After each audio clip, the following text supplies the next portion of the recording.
Greetings and welcome to Growth Hacking Secrets. I'm your host, Mohammed Siddique from Atlanta, Georgia, and the co-author of New Success Secrets available on Amazon. On this episode, we have a special guest, Kris Kelso. Kris, as an author, I apologize. Kris is an author, speaker, and entrepreneurial leadership coach. Please join me to give a warm welcome to our guest, Kris Kelso.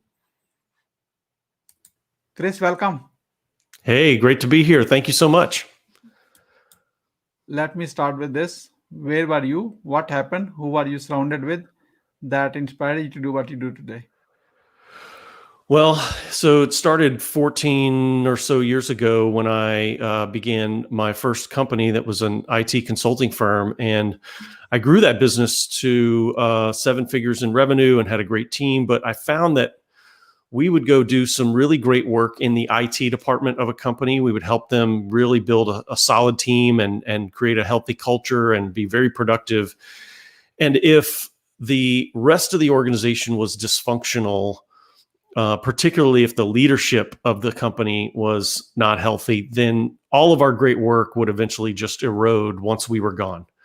And so after seeing that happen more than once, I got a little bit frustrated, and I decided that I want to work at the very top level of organizations. I want to work with the C-suite. I want to work with the owners, with boards of directors, and I want to influence from the top down so that I can have a lasting impact on the companies that I work with. And so through a series of moves over almost a decade, I have gotten to the point now where I'm an executive coach working almost exclusively with owner-operators of small businesses. And so I work with the owner, the C-suite, and sometimes the board of directors. What are the top 3 mistakes to avoid?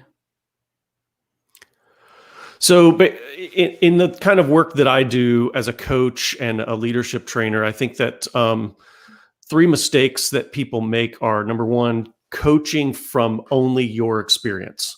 If I only bring my experience and the businesses I've run, the situations I've been in, and that's all that I draw from to give my clients help, it's not a complete picture, and it's not going to be applicable to their situation more often than not. The second mistake that I see people make in my business is not getting training. They think that just because they've run a business that they can go coach other business owners, and coaching is a skill, and training and teaching is a skill that has to be developed alongside the expertise and experience that you bring to a situation. So when I decided to become an executive coach, I spent 18 months in coach training and got certified with the International Coach Federation, and continue to take classes and work with other more experienced coaches to make sure I'm raising my game. And the last one, I guess, would be to not have a coach of your own. Sometimes people reach a certain point where they feel like, now I'm the mentor and the teacher, and I don't need anybody else speaking into my life. Like I've reached the pinnacle, and there is no pinnacle. We're all only as good as our own growth and development that we're doing. So I think that every coach should have a coach, and every teacher should also be learning from others. And so I try to make sure that I'm always teaching and learning at the same time. What is your greatest failure story? What did you learn, and how did you recover from it?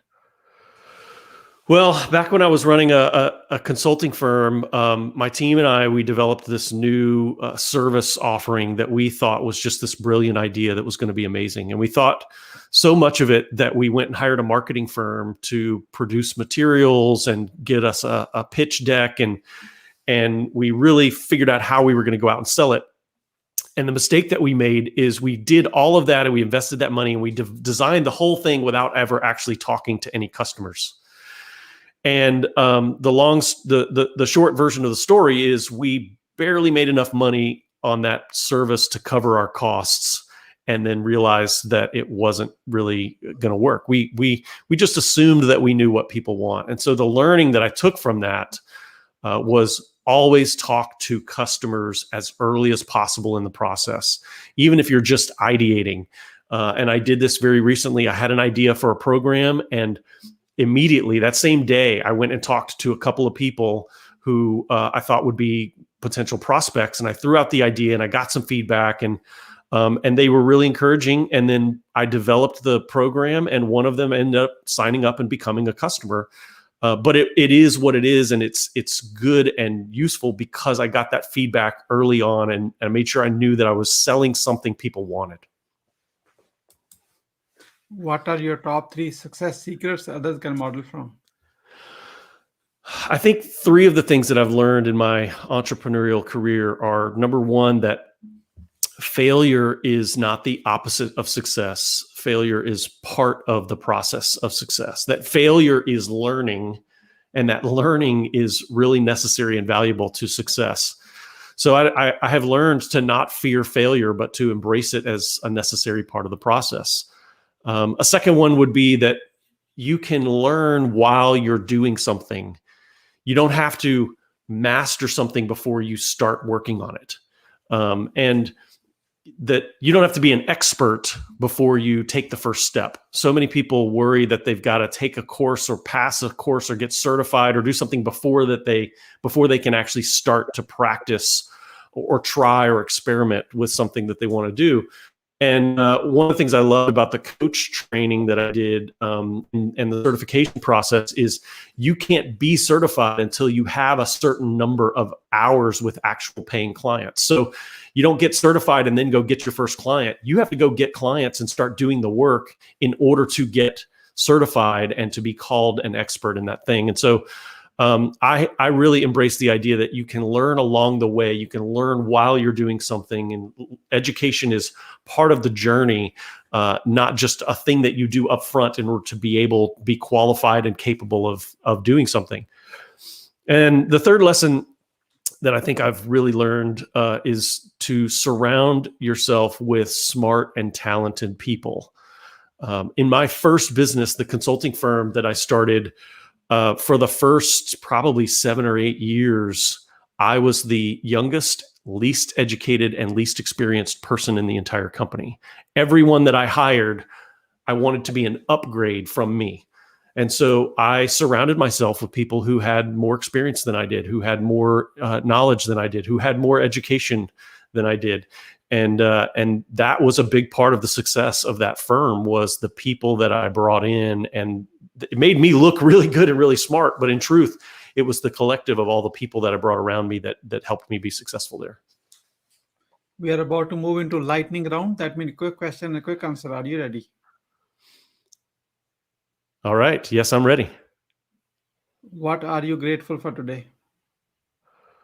What am I grateful for today? Well, we're recording this and this live broadcast the weekend before Memorial Day. So I am very thoughtful and grateful for the country that I live in and the people who've sacrificed to make this great country what it is and to preserve the freedoms that we have here. How young are you? I am 45 years young. Kris, you are not 45. You are 18 years old with 27 years experience. Yes, that's right. Just celebrated the 27th anniversary of my 18th birthday. What do you want to do when you grow up? I love what I'm doing right now, which is coaching and teaching and speaking to people, helping them to eliminate roadblocks and to get clarity around their situation and make decisions and take decisive action. And so I think that I want to continue doing this. I just want to do it bigger and better. So I'm going to continue to improve at it. I'm going to continue to work towards bigger audiences, wider influence, and keep doing what I'm doing right now, because this is just work that I enjoy so much and it's very gratifying. How do you overcome a challenge life throws at you? I lean on God. I lean on my faith. I lean on the people that God's put in my life that surround me, that hold my arms up and help me through those challenging, difficult times. I especially think it's important to have a right perspective when you're facing a challenge, to not get isolated and only see through your lens, but to get other perspectives to make sure you're seeing it for what it is. How do you start your day? Well, I am not a morning person, so usually the first thing I do when I get out of bed is take a hot shower, because it wakes me up. It sort of gives me a little bit more of an alertness boost and helps me take the first couple of steps that I need to take for the day. What is the advice you will give to a younger yourself? I think if I could go back and talk to my younger self, I would tell me to take more risks and to not fear failure, but to see failure as learning and to try things that scare me. And I think I've done that to some degree, but I could certainly have done more of it. Once you have a revenue-generating idea, how do you convince your significant other? Well, I'm fortunate to have a wife who's very supportive and encouraging. And in fact, she sometimes pushes me harder than I push myself. So I don't usually have to do a lot of convincing. She's been very, very supportive, and I'm grateful for that. What is the impactful business book you have read, and what did you learn from it? So the most impactful book I've read, or one of them, is this book, How Will You Measure Your Life by Clayton Christensen. And the reason I love this book is Christensen is the author behind the theory of disruptive innovation, the jobs to be done theory, a lot of the prevalent management and leadership theories in business. And he took a lot of those ideas and principles in this book, and he turned them around and applied them to our personal lives. So as a guy who loves business and loves business strategy and business modeling, to take those great concepts and apply them to me personally, it really resonated, and I got a lot from it. I understand that you are author of a book. Can I see your book, please? Why someone should read it? Yes. What's the impact they will have it? Can I see the book? Yeah, my book is called Overcoming the Imposter. And it is the story of, it's a number of stories actually, of the journey of an entrepreneur and the struggle with this thing called imposter syndrome. And it's all about building confidence and leaning into risk and understanding how to turn the fear of failure into a motivation and an anticipation of great things happening. So it's written for not just entrepreneurs, but anybody who is pushing the boundaries, who's innovating, who's trying new things, who's taking risks, or who has been afraid of taking risks and really wants to. Why being impactful is important to you? Well, I think that the lessons that I've learned and the wisdom that I have gained through my experience and through the things that I've learned from others, those things will die with me if I don't pass them on. So it's really important for me to pass along anything that I've gained in this life to make sure that it perpetuates beyond me, that it's helpful to people beyond my death. So that's why I want to have an impact. Who is your living mentor, and what's the impact? Well, I thought a lot about this question because there have been many, but probably one of the most impactful people is a pastor named Maury Davis, who I sat under for somewhere around something like 20 years, maybe more than 20 years. And so he had a profound impact on the way that I think, the way that I see the world, the way that I tackle obstacles and face challenges, and really instilled a lot of the foundations of how I believe today. So I'm really thankful for his influence in my life.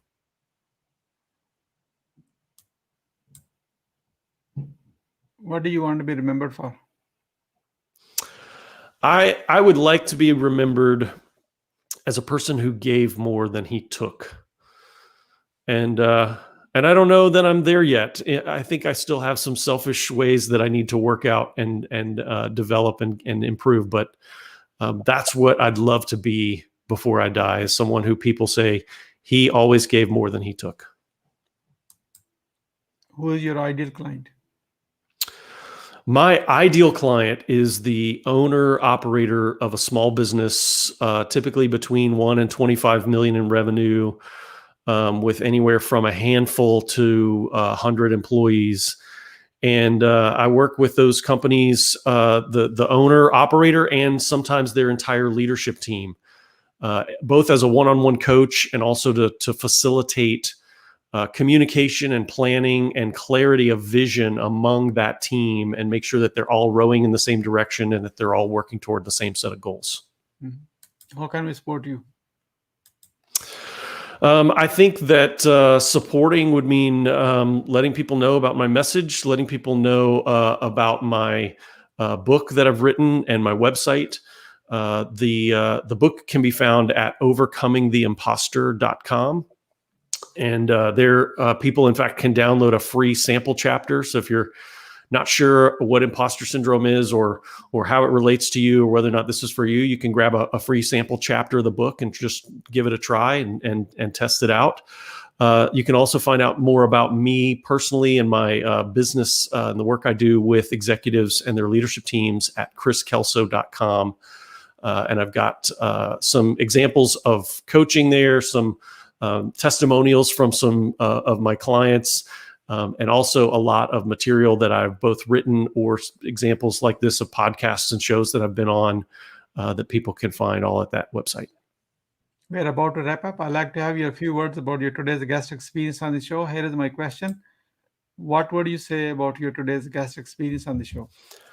I would say that it is probably the most fast-paced, rapid-fire show and interview that I've been a part of, and that has challenged me because I am not always as concise as I need to be. So this has forced me to think really critically and to be really concise with my answers, and so that's helpful to me. Thanks.